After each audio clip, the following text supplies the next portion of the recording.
Sample problem 10.11. The airbags in cars are inflated when a collision triggers the explosive, causing exothermic decomposition of sodium azide, NaN3. 2NaN3 solid produces 2Na solid plus 3N2 gas. A typical driver's side airbag contains about 50 grams of sodium azide, NaN3. Determine the volume of N2 gas that would be generated by the decomposition of 50.0 grams of sodium azide at 85.0 degrees Celsius and 1.00 atmospheres, okay? Another ideal gas law, PV equals nRT. Okay. The reason it's an ideal gas law problem is because it's asking us how much nitrogen gas is going to be produced. The volume of nitrogen gas. And the volume of nitrogen gas, according to the ideal gas law, would be equal to the number of moles of nitrogen gas times RT over P. In other words, it's equal to the moles of the gas times the gas constant times the temperature in Kelvin divided by the pressure. Notice they give you the temperature and the pressure. Although they give you the temperature in Celsius, and we need it in Kelvin, it is given. We need the pressure in atmosphere as well if we're going to use 0.08206 atmosphere liters per mole Kelvin with R, which we can go ahead and do that. So the trick here is to find the moles of N2. The only information we have about amounts of materials is that we have 50 grams, 50.0 grams of sodium azide. A very reactive substance. When it undergoes an impact, it immediately detonates. It's essentially a controlled explosion, and it forms sodium and nitrogen gas. So every time 2 moles of sodium azide react, you get 3 moles of nitrogen gas.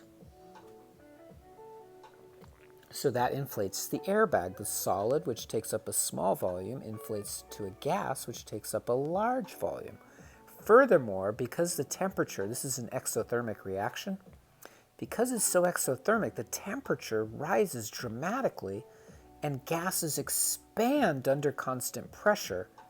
The volume inflates, just like Jiffy Pop popcorn, right? If you've ever seen that. So how do we find the moles of nitrogen gas? What we're going to do is we're going to find the moles of sodium azide first. So we're going to find moles of sodium azide. Then we're going to convert that to moles of N2. And then we'll find the volume of N2, much like many of the examples here. So sodium azide. I don't know how much sodium azide weighs. Let's figure it out. Molar mass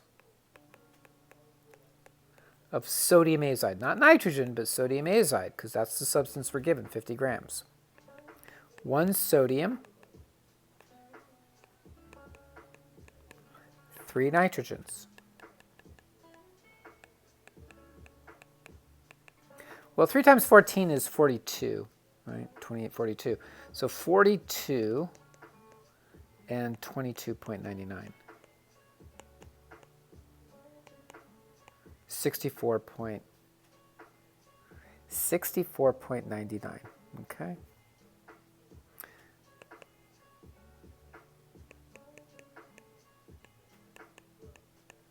So 50 grams, 1 mole of sodium azide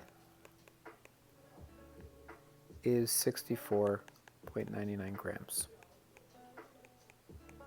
So notice this first calculation has nothing to do with nitrogen.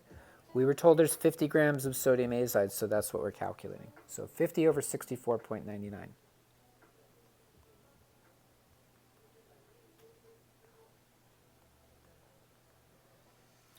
0.7693, 7693.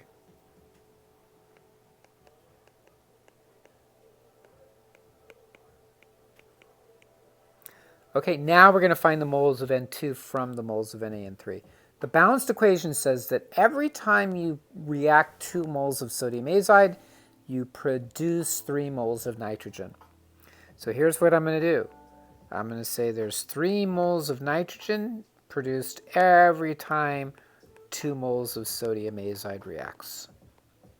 3 to 2. And we know how many moles of sodium azide react. 0.7693. Okay, so all we got to do is take that previous answer, 7693, and multiply it by 3/2. So times 1.5. And we get 1.154.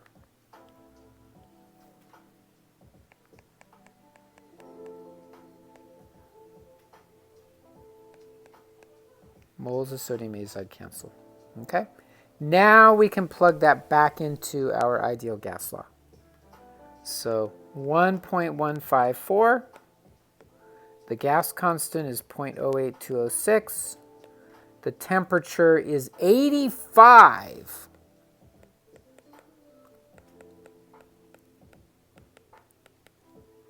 And then that's divided by, it should be 1 atmosphere. Okay? So we're going to multiply it by RT over P. We don't really need to divide it by P because P is 1. So we'll just multiply it by RT. So times 0.08206 times, parentheses, 85 plus 273.15, and you get 33.9 liters.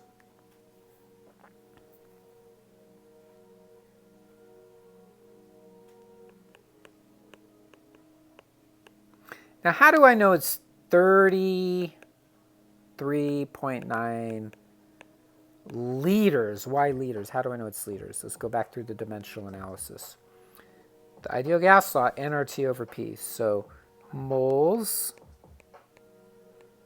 atmosphere, liters. See how I'm doing the units separately? Sometimes we do that just to simplify the writing. Temperature is in Kelvin, and then pressure is atmosphere. So I'm using all the units for everything that we calculated, right? nRT over P. So here's what happens. Moles cancel, atmospheres cancel, Kelvin cancel, and the only thing left is liters. So the volume should be in liters. Looks like it is. So almost 34 liters. There you go.